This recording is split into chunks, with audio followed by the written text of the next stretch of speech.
2026년 1월 16일 목요일 오전 11시 청와대 정책실장이 한 언론사 인터뷰에서 입을 열었습니다. 같은 한 채라도 20억, 30억, 40억 원 등 구간을 더 촘촘히 나눠서 보유세를 달리 적용하자는 제안이 있는데 진지하게 고민해봐야 할 문제다. 이 한 문장이 나온 직후 서울 강남, 서초, 용산의 세무사 사무실 전화기는 불이 났습니다. 저 집 한 채밖에 없는데요. 1주택자도 해당됩니까? 제 집이 30억인데 세금이 얼마나 나옵니까? 다급한 목소리들이 현장을 가득 메웠습니다. 반포 아파트에서 30년을 살아온 박영수 씨. 62세. 이분은 1995년대 5억 원 주고 산 집에서 평생을 살았습니다. 자녀 둘을 키우고 대학 보내고 결혼시킨 추억이 가득한 집이었죠. 그런데 지금 그 집값이 35억 원입니다. 박 씨는 투기를 한 적이 없습니다. 갭투자로 집을 사 모은 적도 없습니다. 그냥 가족과 함께 살았을 뿐입니다.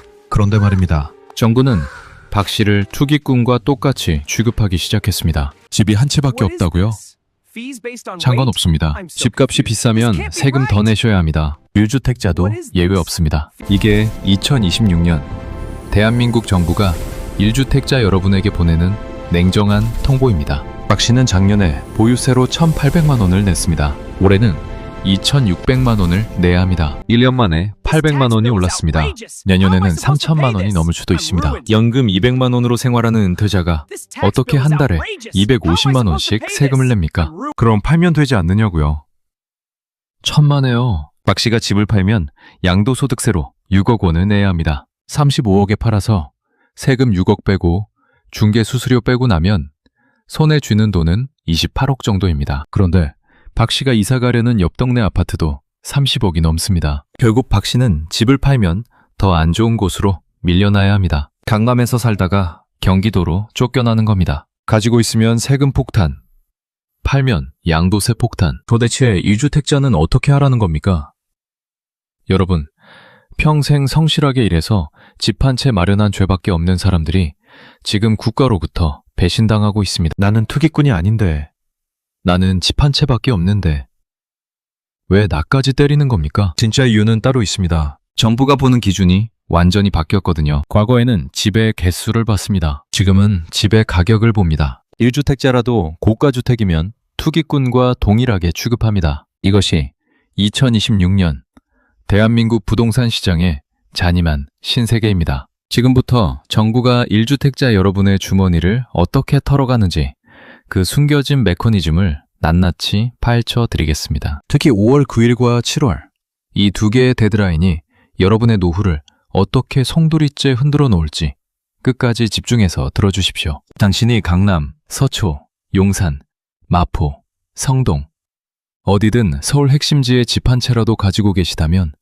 이 영상은 반드시 끝까지 보셔야 합니다. 자, 사건의 발단부터 현미경으로 들여다보듯 뜯어보겠습니다. 2026년 1월 16일 목요일 청와대 김용범 정책실장이 언론 인터뷰에서 폭탄 발언을 합니다. 정확한 워딩을 다시 한번 읽어드릴게요. 뉘앙스를 잘 파악하셔야 합니다. 같은 한 채라도 소득세처럼 20억, 30억, 40억 원 등 구간을 더 촘촘히 나눠서 보유세를 달리 적용하자는 제안이 있는데 진지하게 고민해봐야 할 문제다. 여러분, 이 문장이 얼마나 무서운 말인지 감이 오시나요?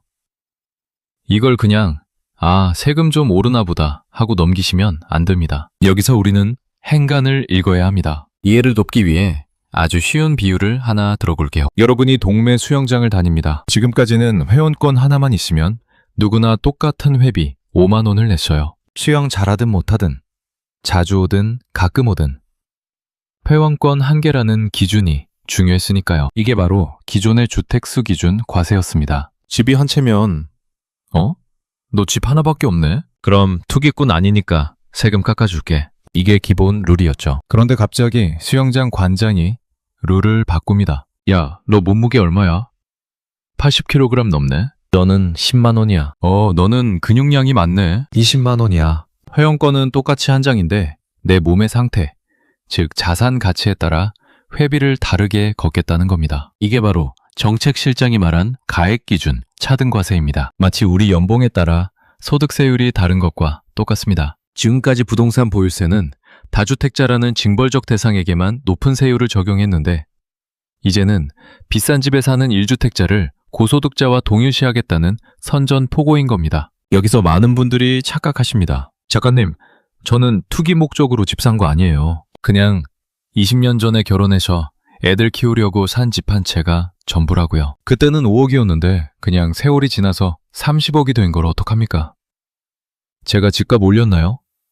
저는 투기꾼이 아니니 정부가 보호해주겠죠? 정말 안타깝지만 이게 바로 가장 큰 오해입니다. 정부 입장에서 여러분의 사연은 중요하지 않습니다. 정부의 논리는 차갑고 냉정합니다. 이유야 어찌됐든 당신은 지금 30억 자산가잖아. 자산이 있으면 세금을 내는 게 조세정이야. 이 논리가 지금 정책의 기저에 깔려 있습니다. 생각해보세요. 은퇴해서 연금 200만 원으로 근근히 생활하시는 할아버지 할머니들이 계십니다. 이분들은 30년 전 압구정에 5천만 원 주고 산 아파트에서 평생을 사셨어요. 그런데 지금 그 아파트가 40억이 됐습니다. 소득은 월 200만 원인데 집이 비싸다는 이유만으로 연간 세금을 2천만 원, 3천만 원 내라고 한다면 이건 사실상 세금 낼 돈 없으면 그 집 팔고 나가라는 퇴거 명령이나 다름없습니다. 정책실장이 언급한 이 구간들을 주목해야 합니다. 20억, 30억, 40억. 이 숫자들이 의미하는 바는 명확합니다. 서울의 마용성 상급지와 강남 3구를 정확히 타겟팅하고 있습니다. 과거에는 9억 원, 12억 원이 고가주택의 기준이었습니다. 하지만 인플레이션으로 인해 서울 아파트 평균 매매가가 12억을 훌쩍 넘어가면서 이제 12억 기준으로는 변별력이 없어졌어요. 그래서 정부는 더 높은 그물망을 친 겁니다. 똘똘한 한 채로 몰려든 수요를 잡기 위해 그 똘똘한 한 채를 가진 사람들에게 징벌적인 세금을 부과하겠다는 의도죠. 그런데 여기서 끝이 아닙니다. 진짜 무서운 건 지금부터입니다. 먼저 배경부터 말씀드리겠습니다. 도대체 왜 1주택자까지 정부의 타깃이 된 걸까요? 시간을 조금 되돌려 보겠습니다. 2022년부터 다주택자 규제가 본격화됐습니다. 양도세 중과 종합부동산세 폭탄이 쏟아졌죠. 다주택자들은 패닉에 빠졌습니다. 어떻게 했을까요? 패닉 매도에 나섰습니다. 지방에 있던 아파트 세 채를 급하게 정리했습니다. 그리고 그 돈을 모아서 어디에 투자했을까요? 바로 서울 강남 한 채로 집중했습니다. 똘똘한 한 채 전략이 전국적으로 유행했습니다. 지방 3억짜리 세 채 팔아서 서울 강남 9억짜리 한 채 사는 겁니다. 그 결과 어떤 일이 벌어졌을까요? 서울 상위 20% 아파트 평균 매매가가 34억 원을 돌파했습니다. 34억입니다. 여러분, 34억. 지방 소도시에서는 아파트 10채를 살 수 있는 돈입니다. 그런데 서울에서는 겨우 한 채입니다. 정부 입장에서는 어떻게 보일까요? 지방에 3억짜리 세 채 가진 사람보다 강남에 30억짜리 한 채 가진 사람이 더 부자 아닙니까? 누가 더 많은 불로소득을 누리고 있습니까? 당연히 후자죠. 정부는 바로 여기에 주목했습니다. 야, 우리가 다주택자 규제하니까 교묘하게 빠져나갔네. 그럼 이제 그 똘똘한 한 채를 때려야겠다. 기존 룰을 다시 한번 정리해 드릴게요. 과거 정부는 집의 개수로 판단했습니다. 한 채면 실수요자, 두 채 이상이면 투기꾼. 이게 기본 프레임이었죠. 그래서 1주택자에게는 종합부동산세 최고 세율을 2.7% 수준으로 관대하게 적용했습니다. 또한 집을 오래 보유하고 실제로 살면 양도세를 최대 80%까지 깎아줬습니다. 이게 장기보유 특별공제, 줄여서 장특공이라는 제도였죠. 그런데 새 룰은 완전히 다릅니다. 집의 개수가 아니라 집의 가격을 봅니다. 한 채여도 비싸면 부자니까 세금 더 내. 이게 핵심입니다. 현재 1주택자 종부세 최고 세율이 2.7% 수준이지만 정부는 과세 표준 구간을 더 세분화하고 누진 강화를 검토 중입니다. 20억 이상, 30억 이상, 40억 이상 이렇게 구간을 나눠서 40억짜리 집에는 세율을 4%, 5%까지 올릴 수도 있다는 얘기가 나옵니다. 또한 양도세 장특공도 손볼 예정입니다. 지금은 10년 보유하고 10년 살면 차익의 80%를 공제해 주는데 앞으로는 차익이 20억 넘으면 공제율을 50%로 축소하겠다는 겁니다. 정부가 보내는 메시지는 명확합니다. 1주택자라도 고가주택 보유자는 이제 투기꾼과 똑같이 취급하겠다. 여러분이 눈치채셨습니까? 정부가 보는 기준이 바뀌었습니다. 집의 개수에서 집의 가격으로 말이죠. 그런데 여기서 중요한 게 있습니다. 이게 단순히 세율 몇 퍼센트 올리는 정도가 아니라는 점입니다. 실제 여러분 통장에서 나가는 돈이 얼마나 되는지 계산해보면 입이 떡 벌어집니다. 지금부터 그 충격적인 숫자를 공개하겠습니다. 구체적 사례로 진입하겠습니다. 서울 압구정 현대 9차 아파트에 사시는 김철수 씨가 계십니다. 이분은 작년에 보유세로 1,858만 원을 냈습니다. 1,858만 원. 이 정도도 적은 돈은 아니죠. 그런데 올해 고지서에 찍힐 예상 금액은 얼마일까요? 숨들이 마시세요. 무려 2,647만 원입니다. 여러분, 2,647만 원. 단 1년 만에 789만 원이 올랐습니다. 상승률로 따지면 42.5% 폭등입니다. 여러분, 연봉이 1년에 40% 오르는 분 계십니까? 물가가 아무리 올라도 짜장면 값이 1년 만에 40% 오르진 않습니다. 그런데 숨만 쉬고 살았는데 내야 할 세금은 40%가 뛰었습니다. 1년 사이에 추가로 내야 할 800만 원. 이거 어디서 구합니까? 은퇴하신 분들은 적금 깨거나 자식들한테 손 벌려야 하는 수준입니다. 강남만 그럴까요? 아닙니다. 반포 아크로 리버뷰는 작년 1,200만 원대에서 올해 1,600만 원대로 32% 올랐고, 잠실 엘스 30평대도 작년보다 130만 원을 더 내야 합니다. 에이, 130만 원쯤이야 하실 수 있지만 이게 매년 누적된다고 생각해보세요. 10년이면 준중형차 한 대 값입니다. 이게 바로 정부가 말하지 않는 동결 뒤에 숨겨진 세금 폭탄의 진실입니다. 여기서 또 반론이 나옵니다. 작가님, 집값이 몇 억씩 올랐는데 세금 몇백 더 내는 게 그렇게 억울한가요? 네, 억울합니다. 왜냐고요?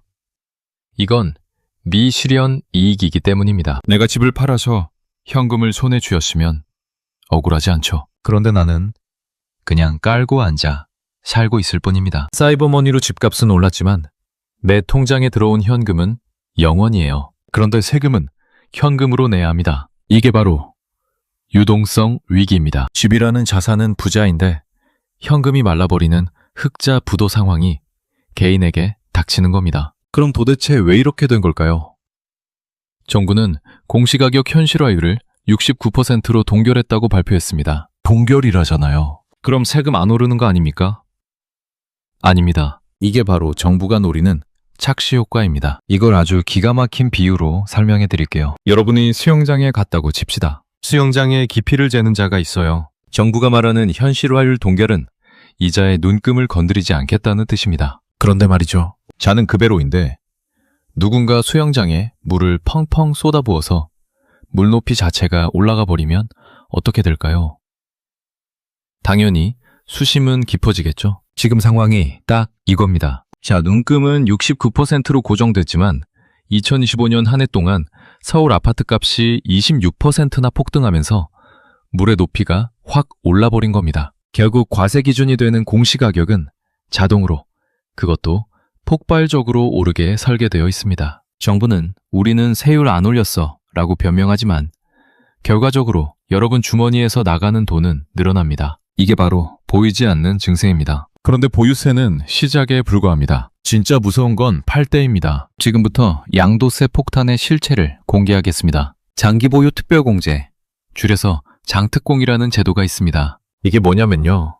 여러분이 집을 10년 이상 보유하고 10년 이상 실제로 살았으면 투기꾼이 아니니까 집 할 때 나온 이익의 80%는 없는 셈 쳐줄게 라는 제도입니다. 이 80% 공제 덕분에 집값이 20억, 30억 올랐어도 세금을 몇 천만 원, 많아야 1억에서 2억 수준으로 막을 수 있었던 겁니다. 이게 1주택자의 가장 강력한 혜택이었습니다. 그런데 2026년 정부가 이 성역을 건드립니다. 김용범 정책실장의 발언을 다시 한번 들어보세요. 장기보유 특별공제가 너무 과도하다는 지적이 있다. 이 말인즉은 이제 그 혜택 뺏어가겠다는 뜻입니다. 지금 논의되는 방안은 차익별 차등 공제입니다. 즉, 집 팔아서 남은 돈이 크면 클수록 혜택을 줄이겠다는 거죠. 차익 20억이 넘어가면 공제율을 50%로 대폭 축소한다는 시나리오가 유력합니다. 이게 얼마나 무시무시한지 감이 안 오시죠?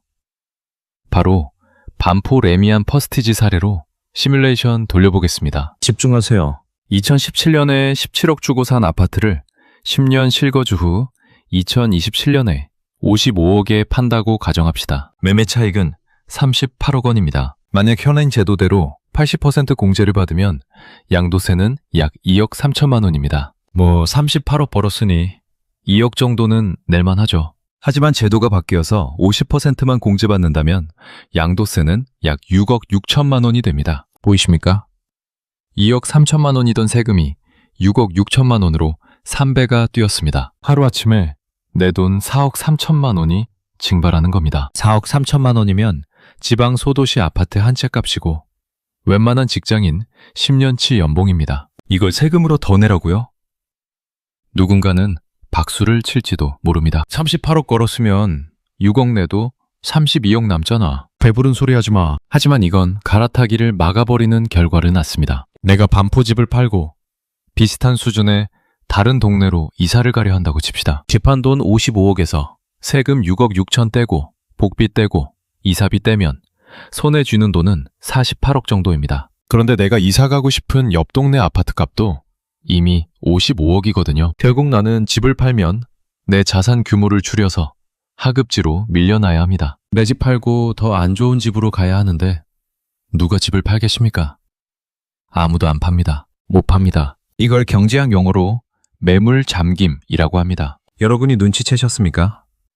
집의 개수가 아니라 집값을 기준으로 세금을 매기기 시작했습니다. 1주택자라도 안전하지 않습니다. 그런데 여기서 더 중요한 게 있습니다. 보유세도 오르고 양도세도 오르면 우리는 어떻게 됩니까?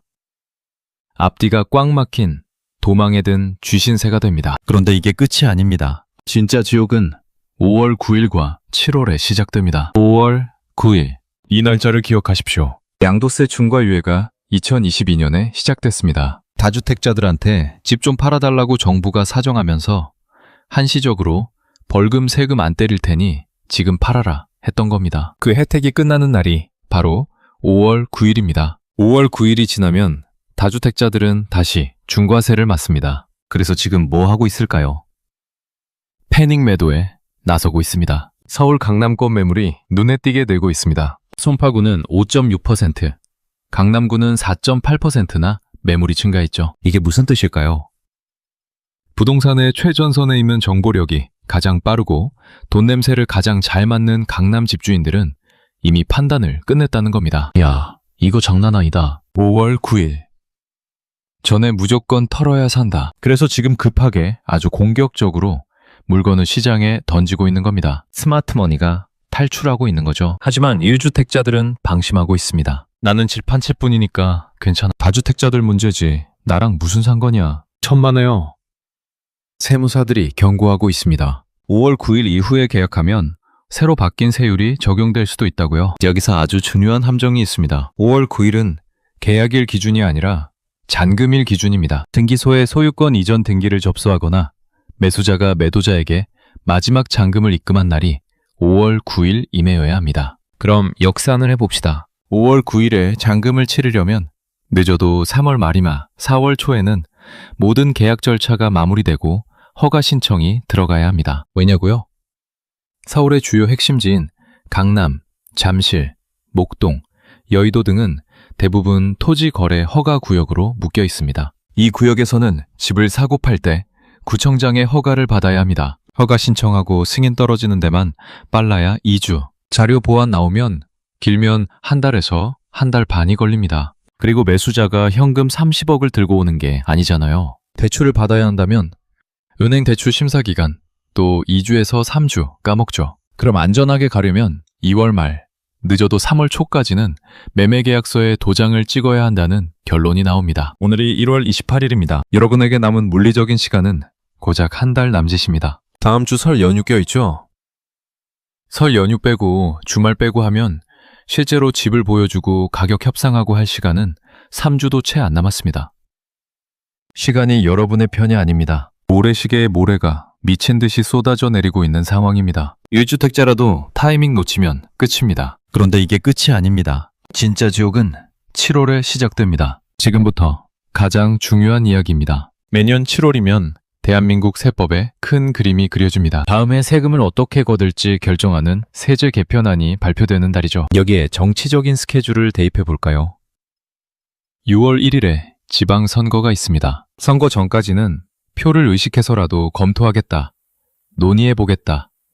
여러분 힘들지 않게 하겠다 하며 살살 달 겁니다. 하지만 선거가 끝나면요. 당선자가 나오든 낙선자가 나오든 선거는 끝났습니다. 눈치 볼 게 없어집니다. 국가재정이 어렵습니다. 부득이하게 세제를 손보게 되었습니다. 이런 식으로 나올 겁니다. 정부가 트위터에서 언급한 부득이라는 단어가 현실화되는 시점이 바로 7월입니다. 경제부총리와 정책실장의 발언을 종합해보면 7월 개편안의 핵심은 보유세 강화가 될 확률이 99%입니다. 논리는 이겁니다. 30억짜리 고가주택 한 채 가진 사람이 10억짜리 주택 3채 가진 사람보다 세금을 적게 내는 게 공정하냐?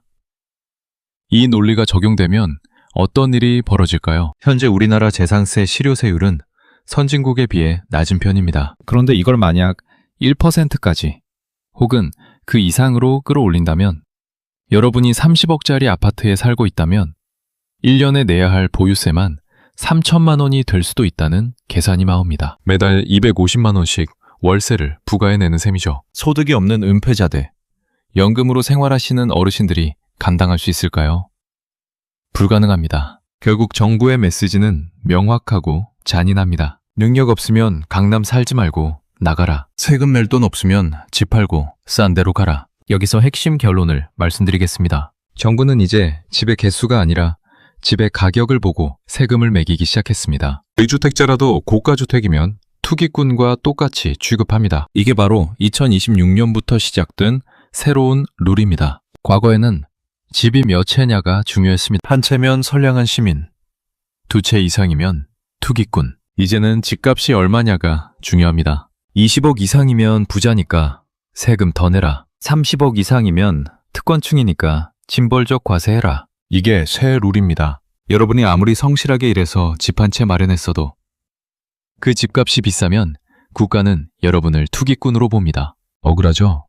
하지만 이게 현실입니다. 그런데 더 무서운 건 지금부터입니다. 이게 실거주자까지 무차별 공격한다는 점입니다. 대통령이 자신의 X에 이런 발언을 남겼습니다. 유주택도 유주택 나름 아니겠냐? 거주용과 비거주용은 달리 취급해야 공정하다. 이 문장의 의미를 정확히 해석해야 합니다. 1주택자라고 다 같은 1주택자가 아니다. 내가 보기엔 가짜 1주택자가 너무 많다. 즉, 네가 그 집에 실제로 살고 있다면 보호해 주겠지만 집만 사놓고 전세를 줬거나 직장 때문에 지방에 살면서 서울집은 비워둔 비거주 1주택자라면 정부는 당신을 투자자가 아니라 주택을 독점한 투기꾼으로 보겠다는 선언입니다. 장기보유 특별공제 중에 거주공제의 40%라는 게 있습니다. 10년 보유했지만 실제로 살지 않았으면 이 40%를 박탈하겠다는 겁니다. 강남암 아파트 10년 보유했지만 전세 주고 본인은 분당에 거주했다면 거주공제 없습니다. 세금이 5억에서 10억까지 추가로 나올 수 있습니다. 실거주주를 어떻게 입증하느냐? 주민등록을 이전하고 실제로 2년 이상 거주해야 합니다. 그래서 지금 집주인들이 뭘 하고 있을까요? 전세 계약 종료 후 본인이 직접 입주하려고 시도합니다. 세입자한테 통보합니다. 김 선생님, 정말 죄송한데 제가 들어가 살아야 해서 이번 만기에 나가주셔야겠습니다. 그런데 세입자도 갈 곳이 없습니다. 전세가가 너무 올랐거든요. 2년 전, 4년 전 가격으로는 갈 수 있는 데가 없습니다. 그래서 세입자들은 계약 갱신 청구권을 무기로 버티거나 나 못 나간다, 정 내보내고 싶으면 이사비 왕창 달라며 퇴거 조건으로 거액 위로금을 요구합니다. 실제 강남 현장에서는 이사비로 3천만 원, 많게는 5천만 원을 주지 않으면 집을 안 보여주겠다는 세입자들의 요구가 빗발치고 있습니다. 집주인 입장에서는 5월 9일 전에 팔아야 하는데 세입자가 문을 안 열어주면 집을 보여줄 수가 없잖아요. 못 팔면 세금 4억, 5억 두들겨 맞는데 결국 울며 겨자 먹기로 수천만 원을 쥐어주고 내보내는 돈의 전쟁이 벌어지고 있습니다. 여기서 결론을 심화해서 말씀드리겠습니다. 1주택자라도 실제로 살지 않으면 세금 폭탄을 맞습니다. 이제 몸테크가 필수입니다. 몸으로 떼워야 합니다. 비거주 꼬리표를 떼야 장특공이든 비과세든 뭐든 받습니다. 거주가 불가능하다면 차라리 똘똘한 한 채를 팔고 실제 거주할 수 있는 곳 혹은 아직 규제가 덜한 곳으로 자산 리밸런싱을 고려해야 합니다. 7월 세제 개편 전이 마지막 골든타임입니다. 가지고 있어도 지옥, 팔아도 지옥. 그럼 우리는 어떻게 해야 합니까? 그런데 여기서 정말 기이한 현상이 벌어집니다. 경제학 교과서 1장에 나오는 원리가 뭡니까?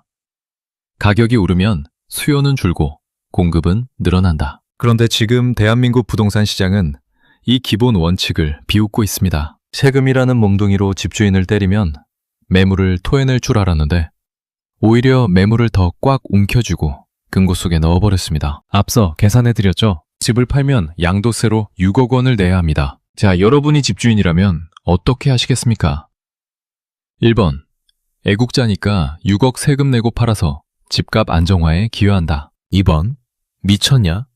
정권 바뀔 때까지 아니면 상속할 때까지 무조건 버틴다. 99%가 2번을 선택합니다. 이게 바로 매물 잠김입니다. 정부는 세금 무서우니까 빨리 팔아 라고 협박했지만 시장은 세금 무서우니까 절대 못 팔아로 응수하는 겁니다. 결국 시장에 나와야 할 매물들이 싹 사라집니다. 매물이 마르면 어떤 일이 벌어질까요? 서울, 강남, 서초, 마포 같은 선호지역은 대디 수요가 항상 있습니다. 언젠가는 강남 진입하겠다며 현금 들고 기다리는 사람들이 줄 서 있죠. 그런데 매물이 100개 있어야 할 단지에 딱 10개밖에 안 나옵니다. 집주인이 배짱을 부립니다. 실거래가 30억?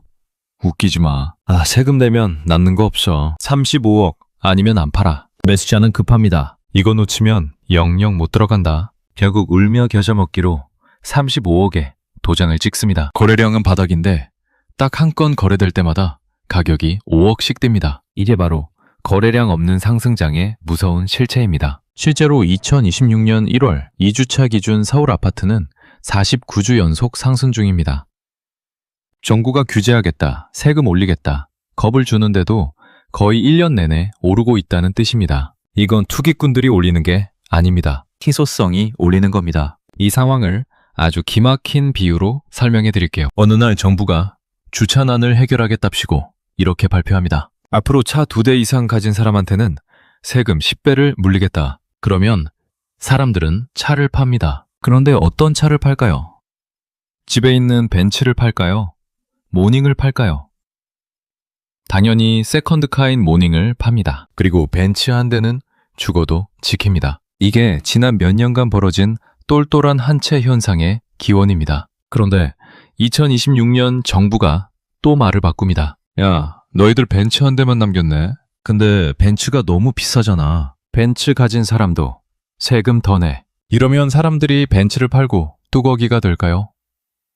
아닙니다. 아니, 모닝도 팔게 해놓고 이제 와서 벤츠도 대놓으라고. 차라리 이 벤츠 매차식한테 물려주고 만다. 결국 중고차 시장에서 벤츠 매물이 싹 마릅니다. 중고 벤츠 가격이 신차 가격보다 비싸지는 기이한 상황. 그게 지금의 강남 아파트 시장입니다. 여기서 최종 결론을 말씀드리겠습니다. 정부는 세금으로 집값 잡으려 했지만 오히려 매물을 잠가버려 가격을 더 올렸습니다. 1주택자는 팔 수도 없고 보유하기도 힘든 자산 감옥에 갇혔습니다. 보유세 때문에 가지고 있기 힘들고 양도세 때문에 팔지도 못합니다. 앞뒤가 꽉 막힌 도망에 든 쥐신세입니다. 그럼 도대체 누가 손해를 보는 걸까요?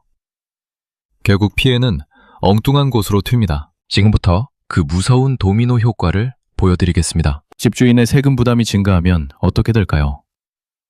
그 부담을 어디로 전가할까요? 바로 세입자에게 넘깁니다. 전세금을 인상하거나 월세로 전환합니다. 세금이 올랐으니 전세금 2억 더 올려주세요. 싫으면 나가시고요. 결국 부자 증세를 외치다가 서민들의 주거비만 폭등시키는 나비 효과를 불러옵니다. 또 다른 도미노도 있습니다. 집주인이 실거주가 필요해서 본인이 입주하면 세입자는 퇴거해야 합니다. 전세 매물이 급감합니다. 강남 전세가가 2년 전 대비 30% 상승한 사례도 나옵니다. 무주택자들은 갈 곳이 없습니다. 계약 갱신 청구권으로 2년은 버틸 수 있습니다. 하지만 그 이후에는 어떻게 됩니까? 강제 퇴거입니다. 이사비 폭탄을 요구하거나 아니면 길거리에 나앉습니다. 정부가 의도한 건 부자 증세였습니다. 하지만 실제 결과는 서민 주거비 폭탄입니다. 악순환이 시작됩니다. 보유세가 오르면 전세금이 오릅니다. 전세금이 오르면 무주택자의 고통이 커집니다. 내 집 마련은 더 어려워집니다. 전세 수요는 증가합니다. 전세가가 재폭등합니다. 이게 반복됩니다. 도미노의 첫 번째 패는 고가 1주택자 타깃 세금이었습니다. 두 번째 패는 집주인의 전세금 인상입니다. 세 번째 패는 세입자의 퇴거 압박입니다. 네 번째 패는 전세 매물 급감입니다. 다섯 번째 패는 무주택자의 주거비 폭등입니다. 결국 누가 제일 아플까요? 집 없는 서민입니다. 정부는 부자를 때린다고 했지만 정작 맞은 건 서민입니다. 타급 효과는 생각보다 훨씬 광범위합니다. 1주택자 타깃 세금이 결국 무주택 서민을 가장 아프게 때립니다. 여기서 또 다른 희생양이 나옵니다. 바로 노년층입니다. 집값은 30억인데 연금은 200만 원. 보유세로 1년에 3천만 원 나가면 어떻게 살까요? 적금 깨서 세금 냅니다. 적금도 바닥나면요? 자식한테 손 벌립니다. 자식도 어려우면요? 빚을 냅니다. 집은 30억짜리 자산인데 현금이 없어서 빚을 내야 하는 하우스푸어, 자산 부자, 현금 빈곤. 이게 바로 고가 1주택자, 노년층의 현실입니다. 그런데 이게 끝이 아닙니다. 더 무서운 게 있습니다. 바로 헌법상 보장된 자유의 박탈입니다. 헌법 제14조를 아십니까?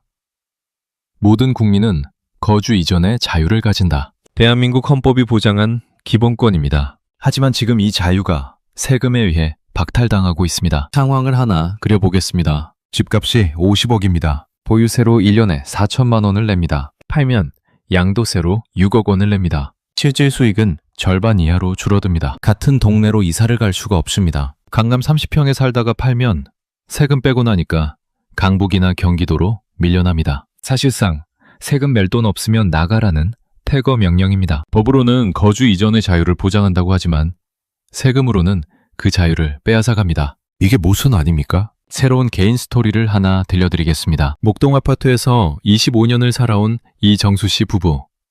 68세입니다. 자녀들이 출가한 후 작은 집으로 이사갈 계획이었습니다. 큰 집 필요 없으니 작은 데로 가서 편하게 살자. 그래서 양도세를 계산해 봤습니다. 결과는 5억 원이었습니다. 이 씨 부부는 충격을 받았습니다. 차라리 여기서 죽는다. 이사는 포기했습니다. 자산은 30억인데 현금이 부족합니다. 보유세 내려고 빚을 냅니다. 이게 하우스푸어의 전형적인 모습입니다. 체감 가능한 실제 사례를 하나 더 드릴게요. 강남에 사시는 박 씨. 자녀 결혼 자금을 마련하려고 집을 팔려 했습니다. 그런데 양도세가 7억이 나왔습니다. 박 씨는 포기했습니다. 자녀한테 미안하지만 집은 못 팔겠다. 결국 자녀는 빚내서 결혼했습니다. 집은 자산이 아니라 족쇄입니다. 팔 수도 없고 이사 갈 수도 없고.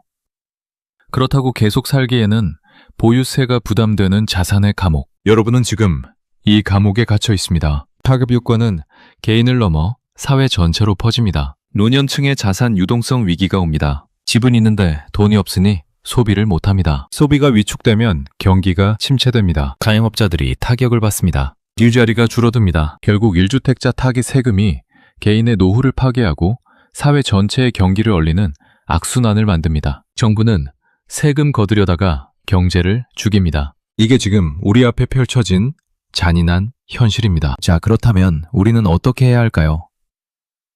욕만 하고 한탄만 한다고 세금이 줄어들지 않습니다. 현실을 직시하고 최선의 수를 찾아야 합니다. 지금부터 구체적인 행동 방안을 드리겠습니다. 자, 이제 결론을 내릴 시간입니다. 욕만 하고 있을 시간이 없습니다. 한탄만 한다고 세금이 줄어들지 않습니다. 각자 처한 상황에서 최선의 수를 찾아야 합니다. 세 가지 행동 방안을 드리겠습니다. 첫 번째, 타이밍 전략입니다. 5월 9일을 노리세요. 다주택자들의 양도세 중과 유예가 끝나는 날입니다. 만약 중과가 부활하면 다주택자들은 3월에서 4월 사이에 울며 겨자 먹기로 절세용 급매물을 내놓을 겁니다. 무주택자나 갈아타기 하실 분들은 이때가 올해의 유일한 골든타임입니다. 정상가보다 1억, 2억 싸게 나오는 물건들이 쏟아질 겁니다. 눈 크게 뜨고 지켜보세요. 1주택자 중에 매도를 고려 중이신 분들은 3월 말까지 계약을 완료하셔야 합니다. 잔금일 기준이므로 역산이 필수입니다. 토지거래 허가 구역이면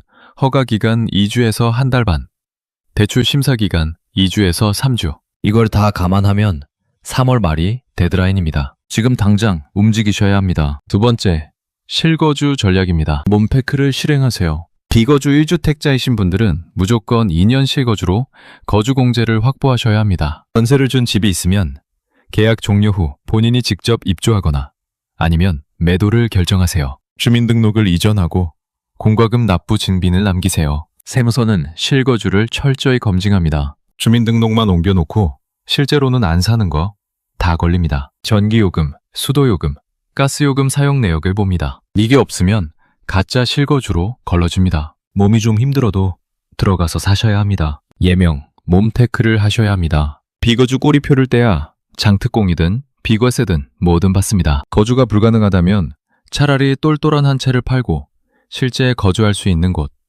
혹은 아직 규제가 덜한 곳으로 자산 리밸런싱을 고려하세요. 7월 세제 개편 전이 마지막 골든타임입니다. 세 번째, 자산 리밸런싱입니다. 다운사이징 또는 분산 전략을 쓰세요. 감당 안 되는 보유세 때문에 밤잠을 설치고 계시다면 자존심 버리고 다운사이징 하셔야 합니다. 집 키우려다 노후 파산합니다. 50억짜리 집 한 채보다 20억짜리 집 한 채에 현금 20억이 노후에는 훨씬 안전합니다. 공동명의를 활용하세요. 종합부동산세는 인별과세입니다. 남편 100% 명의보다는 부부 반반 명의가 세금 폭탄을 피하는 가장 확실한 방법입니다. 과세 표준 구간을 잘 보세요. 정부가 20억, 30억, 40억 구간별로 세율을 높인다고 했죠.